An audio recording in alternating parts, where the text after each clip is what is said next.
great thing for your community. And so I want to thank each of you for taking time out tonight to come out to talk to us, to let us start this conversation that starts on a comprehensive plan. First off, I need to recognize Pastor. Thank you very much for the use of your church here. We want to thank First Baptist and everybody involved. Thank you for setting this up and letting us use this. We appreciate it.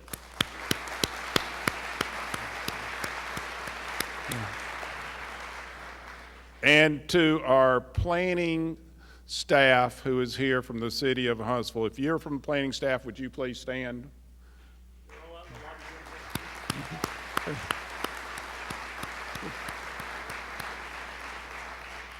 The rest of them are out in the lobby working. Michelle Jordan in the back is our Director of Planning. Thank you, Michelle, for all the work that you've done. You know, many people said that I might have gone to just a tad over 70. Just left Montgomery at 3:30, where we had the announcement of 400 jobs coming to the state of Alabama through Verizon. 300 of them are going to be in the city of Huntsville.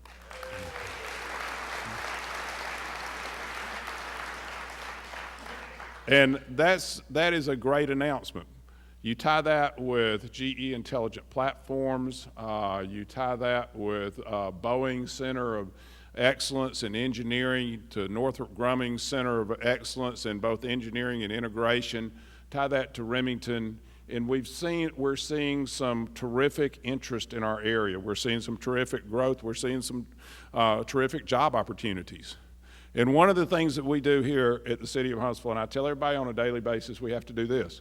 We want to grow because we have to grow. We have to grow to continue to provide and offer for our children what we have today, to continue to provide for the future, to provide the same services tomorrow that we have today. It's going to cost a little bit more money, so we have to grow. But we don't want to grow exponentially.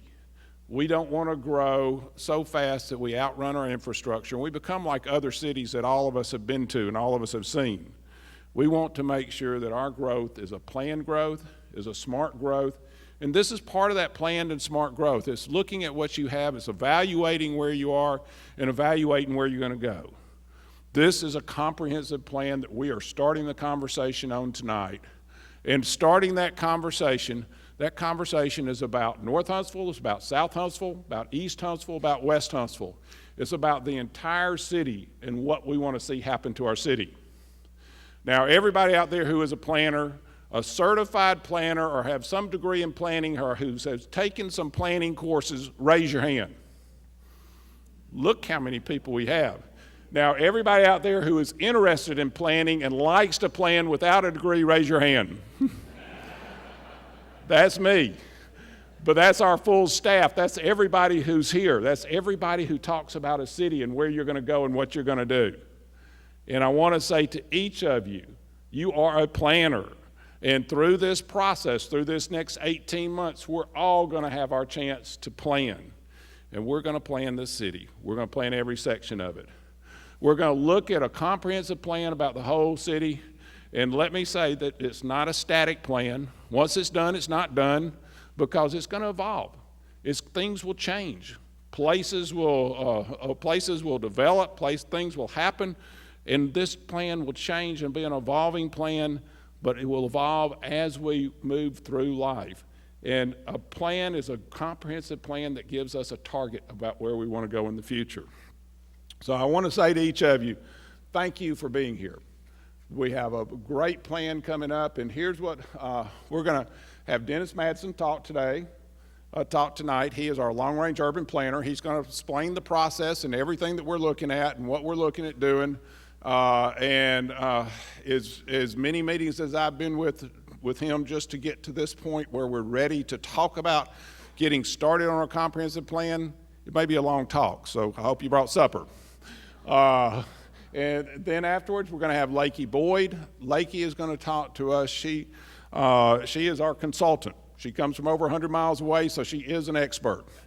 But she has brought some information to us and some things about our city that when you start looking at, you need to figure into a comprehensive plan. There's some facts, some figures, some things that you need to look at when you start looking at this whole process. So tonight will be a very informative, and I'm going to turn it over to Dennis, but I do want to say thank you to each of you. Thank you for caring enough about your city to come out. Thank you for being part of this, and I look forward to the next 18 months having a grand time as we go through this and coming out with a blueprint about where we want to go as a city and what we want to do. So thank you for coming out. I've been doing workshops like this for more than a decade. We used to talk about what we considered a good crowd. A good crowd was, regardless of city size, a good crowd was 50, maybe 60 people. If we hit 100, we were considering that a good bit of a mob scene. I think we've pretty much blown that away this evening, and living in Huntsville and being a part of Huntsville now, I'm extremely proud that you guys have come out. I do want to say something else too, and the mayor alluded to it. If you have come here tonight looking for a master plan for Huntsville, that there's going to be an unveiling of a plan for Huntsville, you are going to be disappointed. This is the first step. We call this meeting kind of a handshake meeting. We're introducing ourselves to you, we're introducing the process to you, and we're going to talk about all the different ways that we want to meet with you and hear from you to develop this plan. Assuming I can get, there we go. So tonight, 5 big questions really that we're going to talk through. I'm going to, Lakey's going to, and then we're going to kind of let you guys go out and give us a little more or less formal input. Why do we plan? Who lives here? Who are the people that make up our city? How are we changing? Because as the mayor mentioned, that is an extremely important consideration. What is our economy? You really can't do a lot of planning without understanding the market dynamics that affect how your city's changing. And then where are we headed? And that's one of the most important considerations. First one, why do we plan? We get that asked a lot. Why are we even doing a comprehensive plan? Before I start on that, I want everyone raise your hands and hold them up if you've lived in Huntsville for more than 10 years. You lived in Huntsville? Okay, keep them up if you've lived in Huntsville for more than 20. Now I see now hands are going up. It's like you weren't here 10 years. How about more than 30? More than 40? More than 50? And you'll admit it? That's fantastic. And I think what we can all agree, if you've lived here that long, if you've lived here for 50 years, Huntsville is exactly the same right now as it was 50 years ago. It hasn't changed a bit. Not a bit, right? It's exactly the same. Of course it's not. Cities are made up of human beings, and human beings grow and change, and cities grow and change. They're living, breathing organisms, and they change over time. And that's one of the reasons we plan, because that change is coming, and we need to figure out how to accommodate it. For example, Huntsville is not immune. These are the city limits of Huntsville in 1920, when we were a robust, bustling metropolis of 8,000 people. You can see the little red square that basically is laid over downtown. Those were the city limits in 1920. Now we're going to go decade by decade. If you can see that green, that's 1940. Did a little annexing of Twickenham. Spread a little south in 50, and 1960, and 1970, 80, 90, 2000. You kind of get the idea here. 2010 had a population of roughly 180,000 in 2010. This is what, and some of the folks I've spoken with before have heard me call this the pancake batter effect. You sort of pour it out, and it just keeps spreading, and it spreads out, and it spreads out, and it just keeps covering land. 2000, we were at 171.2 square miles.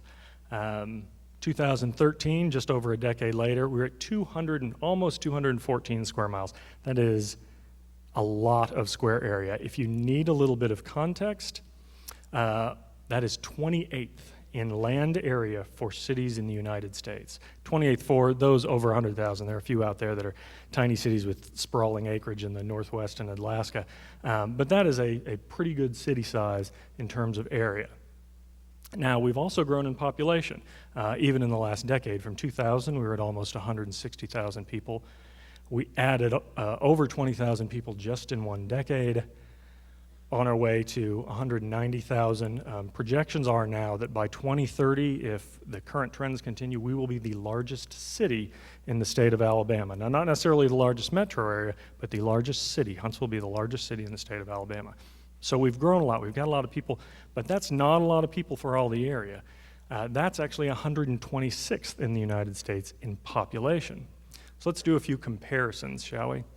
Let's look at Atlanta, which is, we're about 20% of their population. They're only 132 square miles. Las Vegas, 135, with roughly 3 times our population. Denver, significantly larger than Atlanta. Philadelphia, 9 times our population and roughly 75 fewer square miles. What that means is we've got a lot of room to kind of spread out, and that's exactly what we did.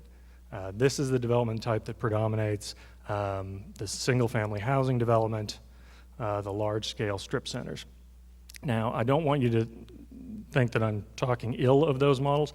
That was when this city really expanded. If you look back at when we're talking about most of the growth that really blew up in the 60s and the 70s and the 80s, that was a model that served a mobile culture very well. It was very easy to drive. You had a lot of land. It was very easy to get to.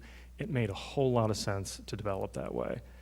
The problem is who makes up our city. If we go back to people, who makes up our cities is changing. On a national scale, we are seeing very large shifts in demographics.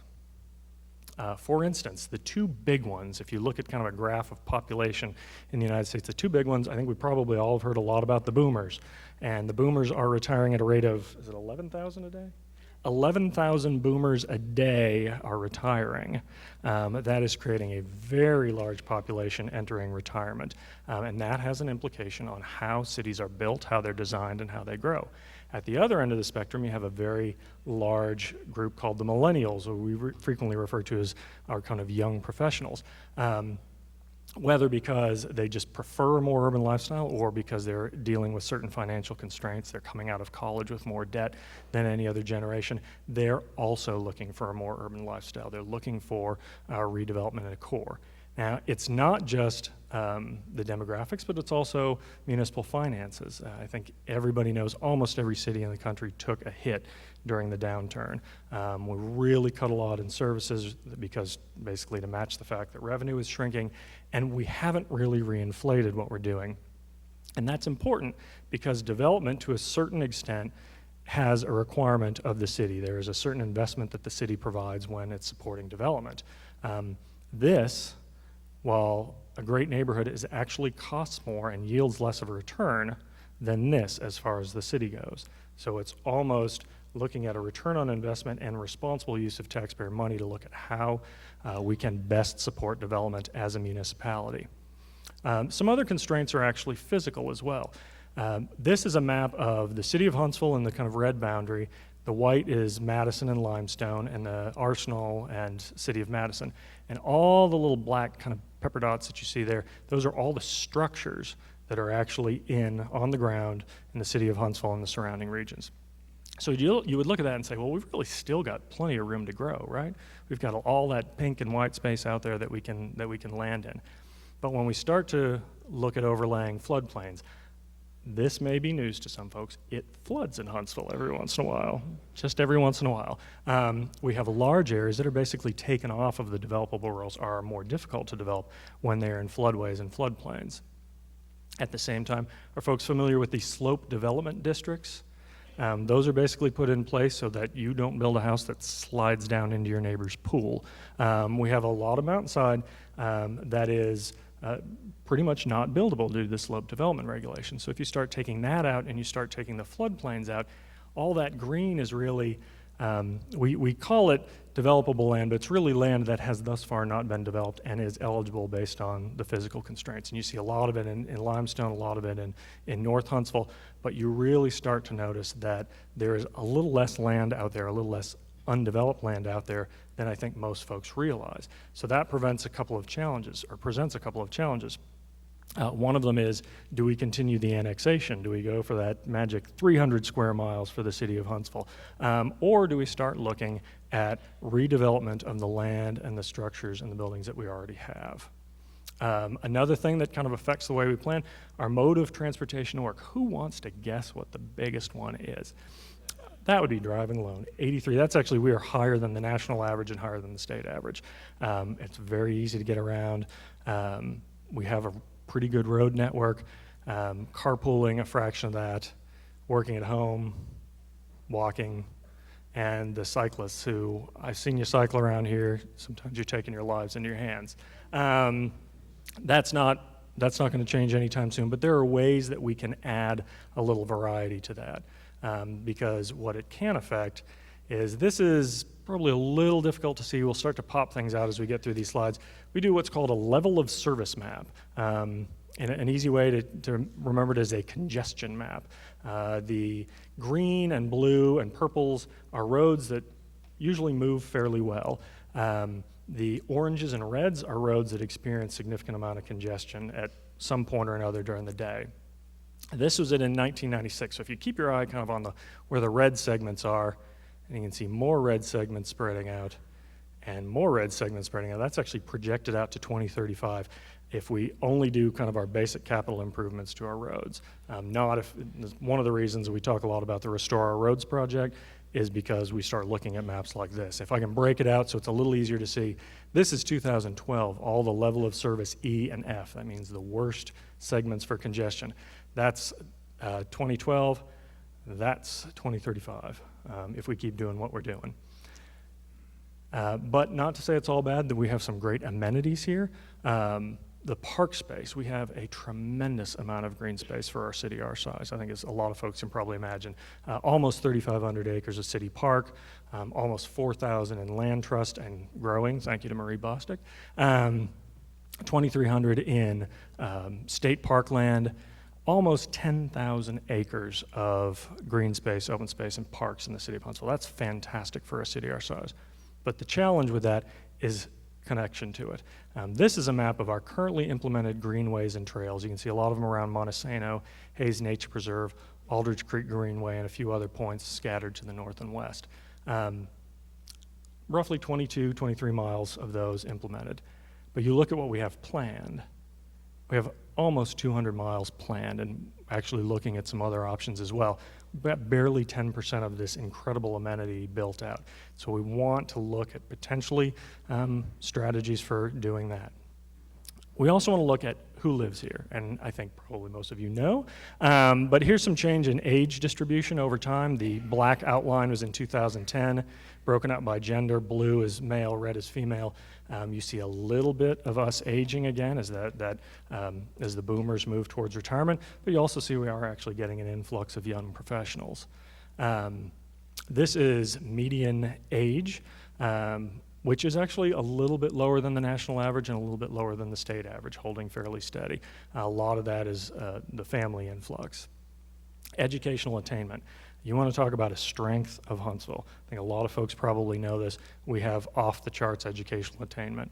When you look at the percentage of our population that's graduated college or has a high school diploma or higher, in 1990 it was almost 82%. In 2010 that only increased. It is higher by anywhere from 2 to 5 points than state and national average. We have this fantastically well-educated workforce. I used to say we have this really smart workforce, but then I was told that just because I have a degree doesn't mean I'm smart. So I have said we have a very well-educated workforce. And we also have, as you would imagine, fairly good median housing income, almost $50,000, up from 2010, very, very high in the southeast region. And as a result, you can still see a lot of development occurring, but what I want you to note here is the dark areas are where most of the certificates of occupancy are occurring, and that's where folks are getting residential units that are complete and they can move into. And a lot of that actually, despite what I just said about folks looking for a more urban environment and a more development in the core, we actually see a lot more activity out in the fringes. And when Lakey gets into her part of the presentation, we're going to take a little bit longer look at why that is.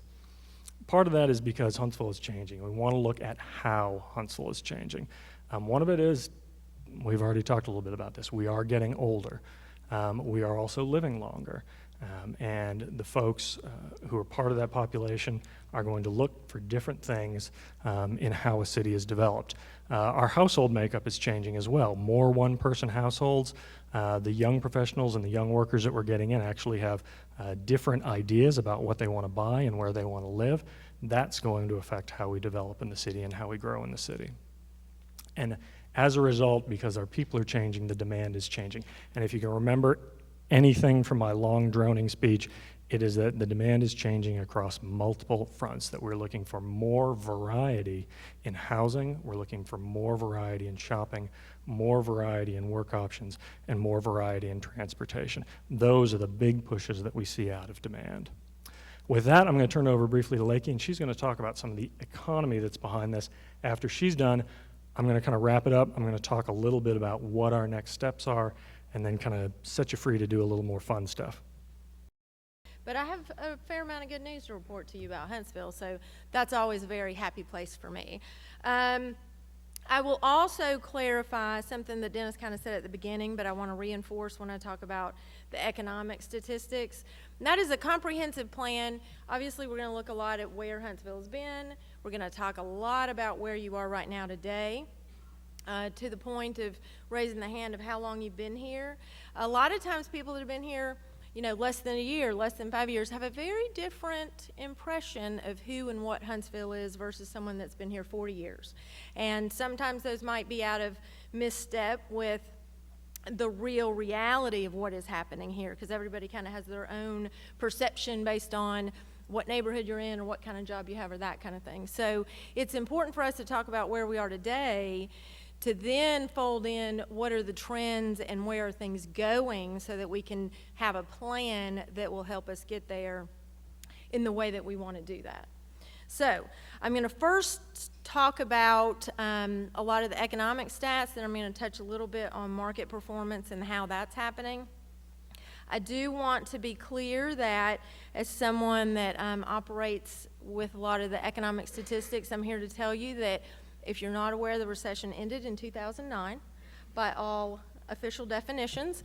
So we all know we're still in a recovery, right? So I will say that just looking at the overview statistics for Huntsville, you were not hit nearly as hard, and so a lot of the statistics are performing much better than the nation. But we want to make sure, as Mayor Battle said at the beginning, that we continue to do that and that you stay on that path. So I'm going to start with sector employment. That's just another way of saying there's a lot of types of jobs that make up the economic base in a community in America. There's about 15 to 20 sectors, kind of give or take, depending on where you happen to be. These are the ones that are the largest in Huntsville. So give or take over 10%. Food services, as you can see, is at 9%. The three largest, professional services, retail, trade, and manufacturing. But the ones that are circled are the ones that, the largest sectors are professional services, manufacturing, retail, trade, but the ones that are circled when we get there are the ones that are generally the highest paying. So that's not every job in the sector, but generally speaking, these are the highest paying jobs. So pretty obvious: professional services, healthcare, manufacturing. What is really positive in Huntsville when we look at the subsectors are that manufacturing here, you're doing value added work. You have what we would call kind of the right kind of jobs, not just moving boxes in a warehouse, really applying innovation. Professional services, same thing. The subsectors you're concentrated in. Big surprise here, engineering, but also computer systems. So those are very positive economic indicators from our viewpoint. The other two sectors that are large, retail and food services, are not traditionally high wage jobs. They tend to be lower pay, lower wage jobs, but they're very necessary in a service economy to be able to serve the consumer and the resident of the other folks that have those jobs. So if you kind of take them net total, those are the ones that are impacting your local economy the most. This chart is my little economist chart. It's the only one. Location quotes it. All it really means is if the number is over 1, it is greater than the national average. So that's what we care about. The ones that are circled are the ones that you have the highest concentration in. You're well over the national average. So for instance, in professional services, you were 2.7 times the national average of your percentage of employment for your local economic base. So we know that these are very impactful sectors. Again, manufacturing and the types that you have here are very positive in terms of the contribution and economic benefit to the community. The next piece of the puzzle is jobs in total. So how many jobs do you have? How have they changed over time? I will say that there are some data constraints just in the agencies that track this information. So we have the most recent numbers available. These are a little dated, but still show some of the recovery out of the recession, though we're still on that track. I think that from what we've been able to put together, I think you're continuing on a positive track in terms of job addition, in addition to what was just announced tonight. What's interesting is over this 10-year period that's shown, you gained 14% in jobs. During that same 10-year period, the nation lost 1% total. So if you think about all the headlines in the newspapers, what you probably know by now is the Great Recession, all the job growth that had happened up to 2008 dropped off, and kind of net total, we didn't gain any jobs. In Huntsville, you had a very different result, and clearly are still kind of powering forward from there. This is just a little deeper dive into the specific sectors that have grown and have lost during that time period. The agriculture is a bit of an outlier. Honestly, it's from annexation pattern that Dennis has already alluded to. The others, management of companies, that's the one that you see at 50%. That is, if you can believe it, companies that manage other companies is a subset, of an economic sector. But what matters is those are high-paying jobs. So that's great that you've seen that kind of growth. The ones that you lost, frankly, follow the national trend. Construction obviously got hit hard in the recession, as well as manufacturing, because you tend to have larger employers. One changes or shifts, then obviously that has a bigger hit on the local economy. Business size. I think this is one that in most communities we work in is always a bit of a surprise. And I want to frame it for you that nationally there is a big change that has happened in our economy. It's happened very slowly, incrementally, so not everyone is always so conscious of it. There has been what I would compare to a tectonic shift in the way that the economy is set up, and that as much as we see the headlines about merging companies and large companies going under, not a lot of people understand how small of a contribution a lot of those bigger companies make today. So the economic base of America is 90% of businesses employ less than 10 people. 2% of businesses employ more than 100 people.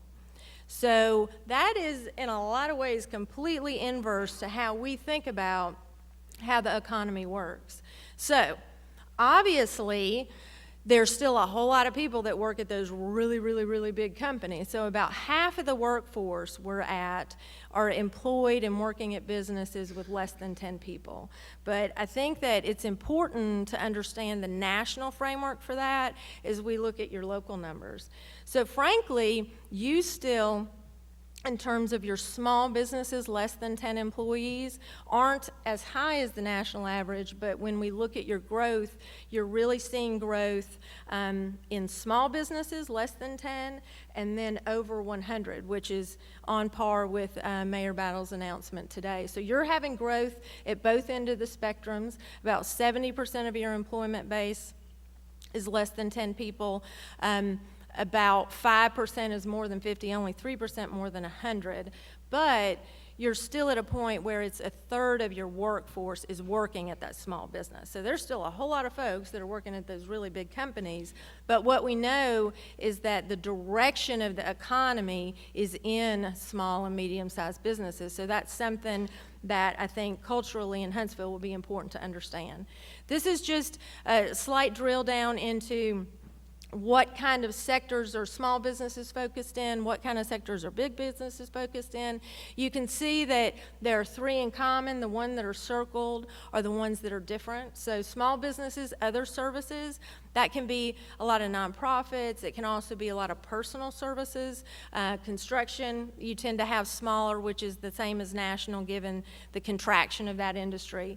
Food services, I think y'all know, that really represents that you have largely chain restaurants, chain hotels in terms of accommodations, not as many locally owned, and then obviously pretty large manufacturers.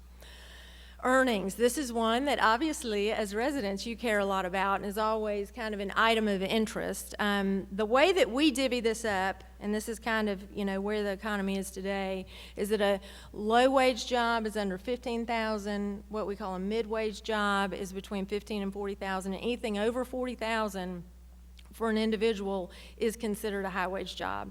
So you can see you're almost at, closing in on 50% of your earnings are over $40,000. The growth has been in jobs paying over $40,000. So a lot of people are going to be like, great, that's awesome.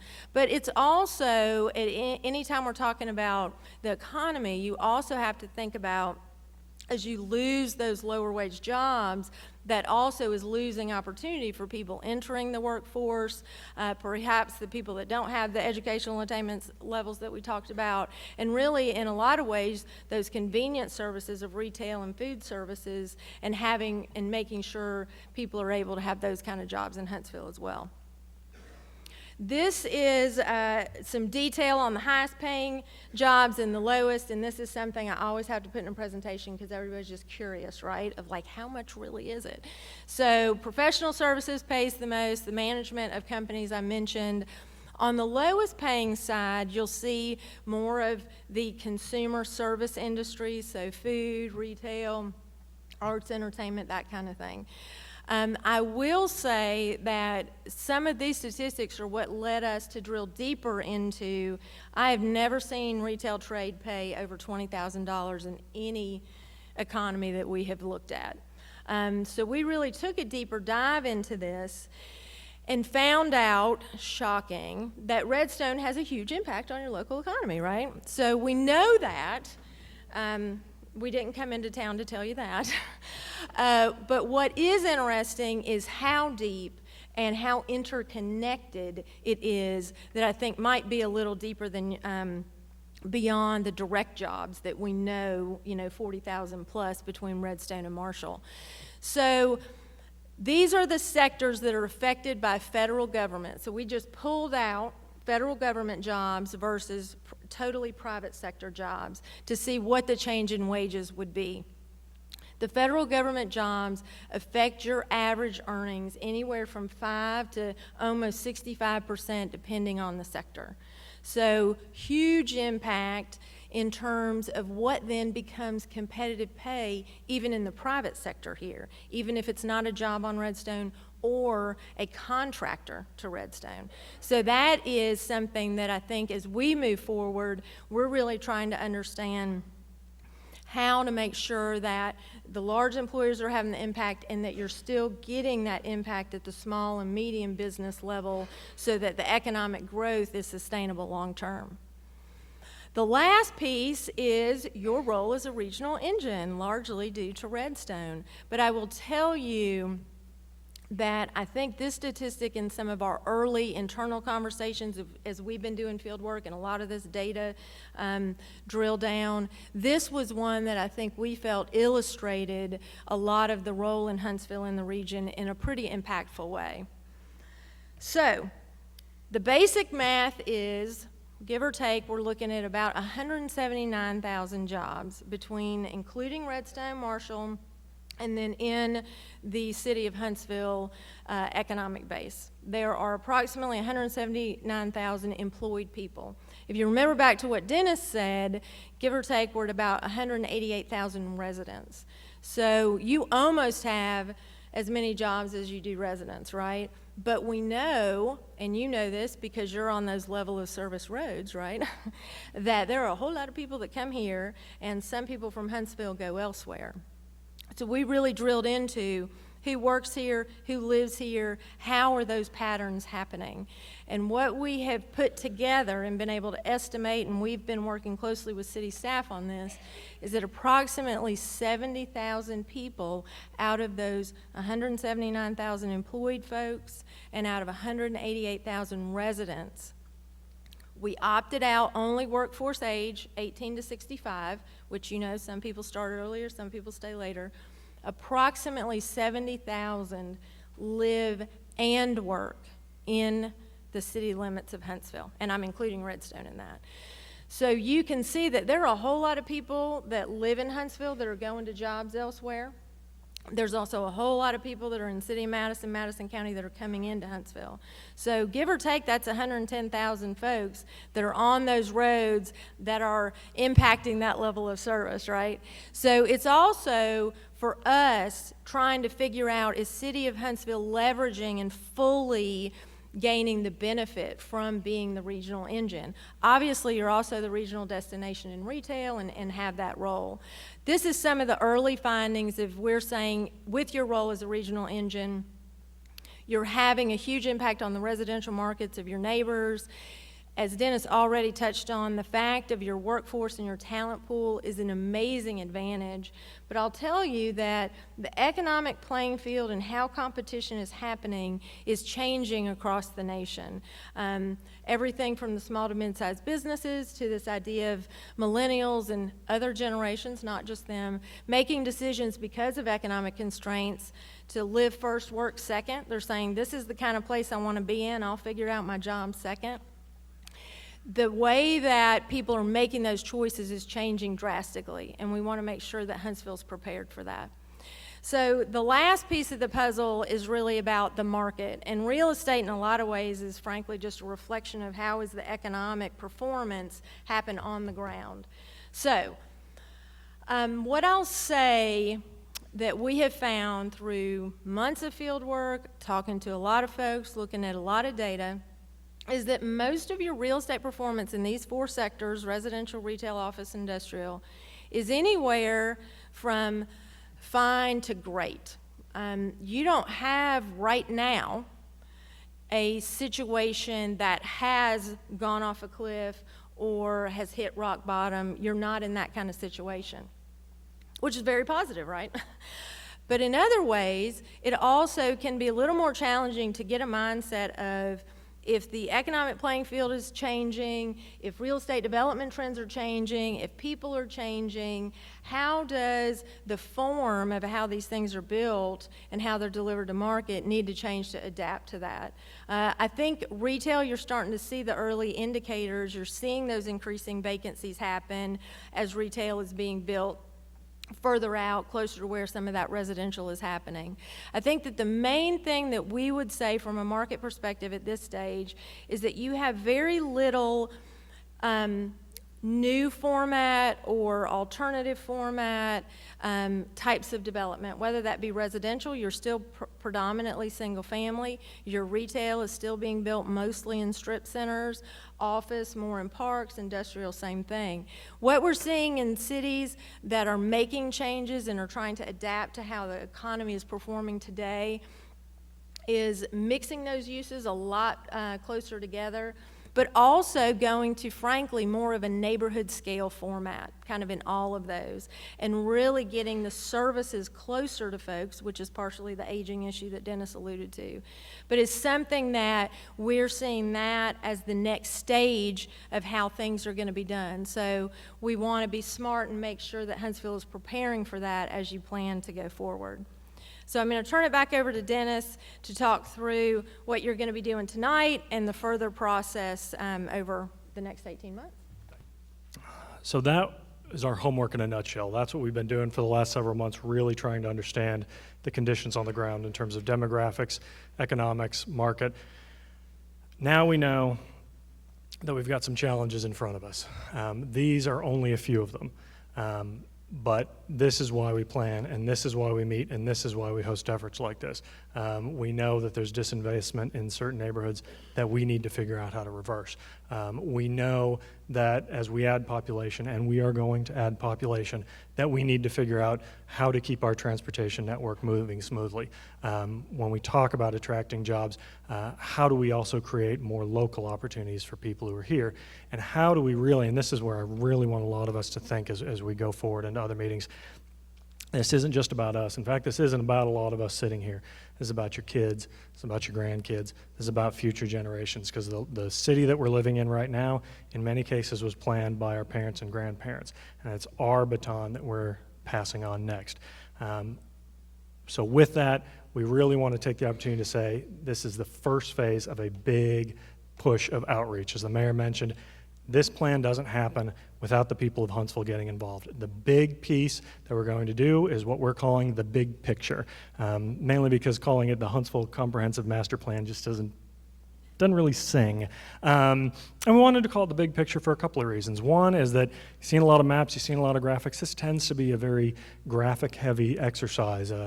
These things communicate a lot better. We can talk off of maps and graphs and vision pictures.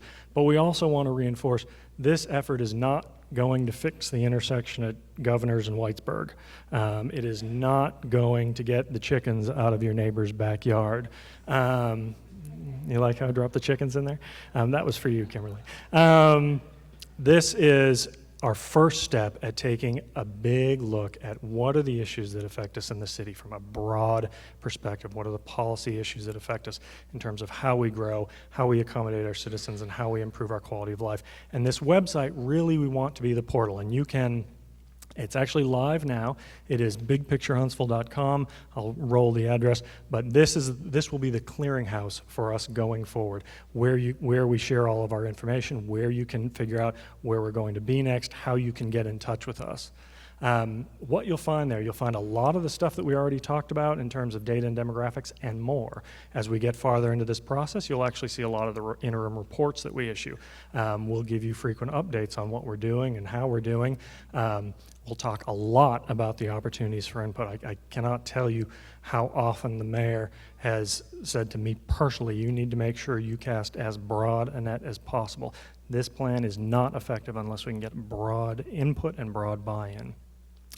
As well as, this is a dialogue. We also want to share what are some of the best planning practices, what are some of, as Lakey was mentioning, some of the trends in development and some of the trends in manufacturing and design that we might be able to use here in Huntsville. And we'll also start to lay out the schedule of our events.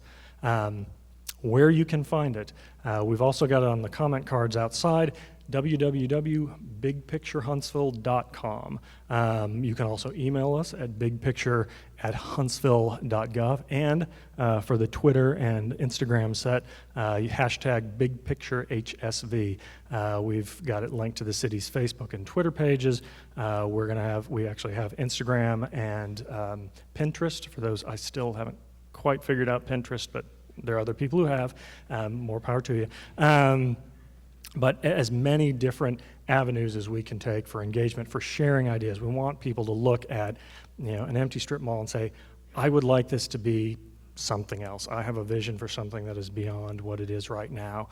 One of the things that we're going to do beyond the website as well is for all the online stuff we can do, we still believe a lot in meeting face-to-face and having these opportunities. Because we have a lot of really complex issues and, as you can tell, a fairly engaged planning audience, rather than do the sort of standard workshops, we want to do what we're calling citizen academies. We're starting to identify some very big picture issues that have kind of resonated, and we're going to have these workshops, and they're not all going to be here. We actually would like to scatter them all around town, South Huntsville, North Huntsville, East, West, and have these really specific discussions and workshops with all of you about how we address these issues.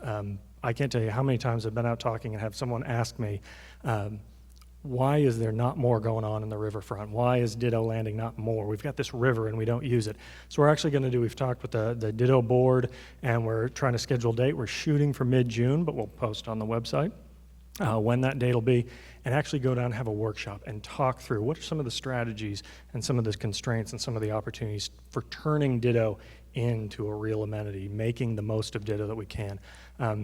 We have redeveloping gray fields, and you've heard a lot of planner speak already. This is more planner speak. Gray fields are really the sort of languishing strip malls.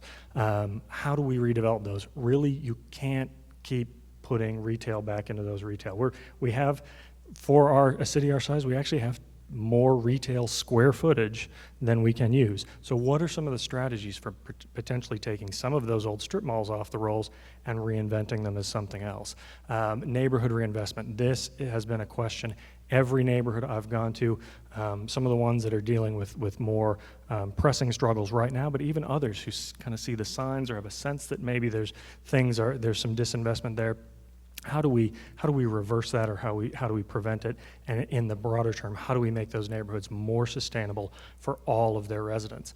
And then, of course, beginning and ends with transportation, and talking not just about cars, but also about how we integrate bikes and the pedestrian and other modes into that discussion.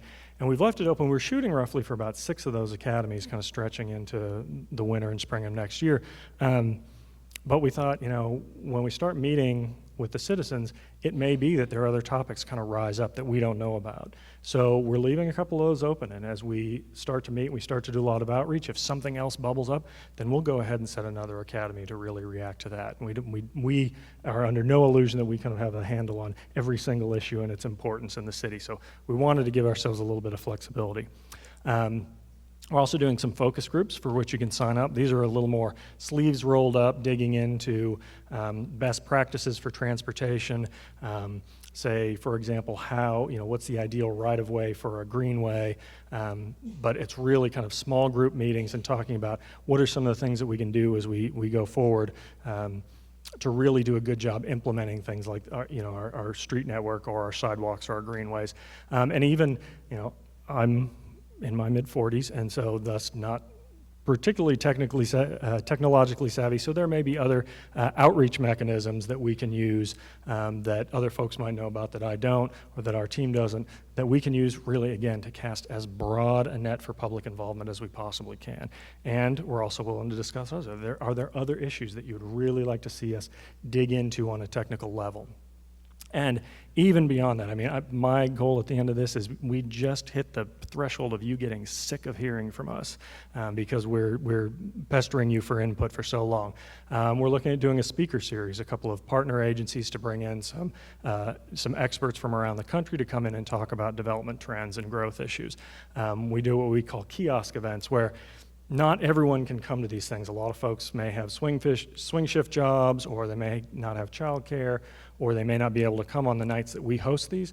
So we're going to take the opportunity to actually take the planning message out to things like Panoply, or to church picnics, or to some sort of festival where we can say, hey, we're going to come to you. This is what we're doing. What do you have in terms of thoughts, and what would you like us to deal with? Doing online surveys as well. This next one I may regret. We're doing book a planner, which means basically if you have a church group or an organization or a neighborhood association that you would like one of us from the city to come talk to you about what we're doing in the comp plan, we will come and talk to your organization and get feedback from you as well. We want to, again, make sure that we get a chance. I think Naaman Good is in the audience. He knows we've talked a little bit to the Huntsville Council of Neighborhood Associations already. I've talked to several scattered around the city. I know there are more neighborhood and civic associations out there. We will come and talk with you, and we will come and listen to you. And then the map app, which we've got James Vandiver is going to come up afterwards. He's going to do a little presentation up here after we've kind of scattered for those who are interested, not just in the website. We've got a little handheld app. Because I understand that's the way to go, is handheld.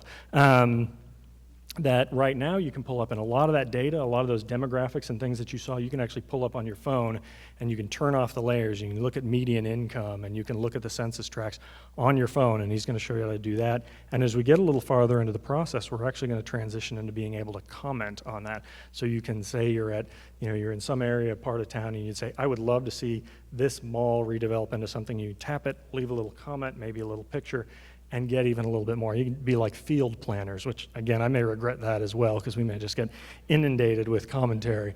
But again, this only works if we capture as much input as we possibly can. So that's really the bulk of our presentation. What I want to do is set up what we're going to do next. James is going to stand up here, and he's going to walk you through, those who are interested, the website, do it on the big screen, and if that fails, he's got a little tablet with him, and talk about the app. We're going to do, I think we got the market up there. Lakey is going to stay in here. She's going to camp right over there by that map. If you have more questions about her market piece or some of the economics and you want to ask her, she'll stay here and chat with you. Don't all crowd her, though, because we need her and we would like to keep her intact. And then we'd like you to go out, and these are just what I like to call planning calisthenics. They're a little series of dot exercises. Go out, we're going to do what we call a live, work, play exercise. Giant map of the city, you get 3 dots, one for where you live, one for where you work, and one for your favorite place in Huntsville. And we want you to put those on a map. Then we've got the gripe map, which is also known as the traffic map. We're going to give you a couple of dots and say, the intersection that I could napalm if I could would be this one, or the segment that I get stuck on every day would be this one. Going to do a greenways map on the sunny side. I would like to see more greenways or sidewalks or paths on this one.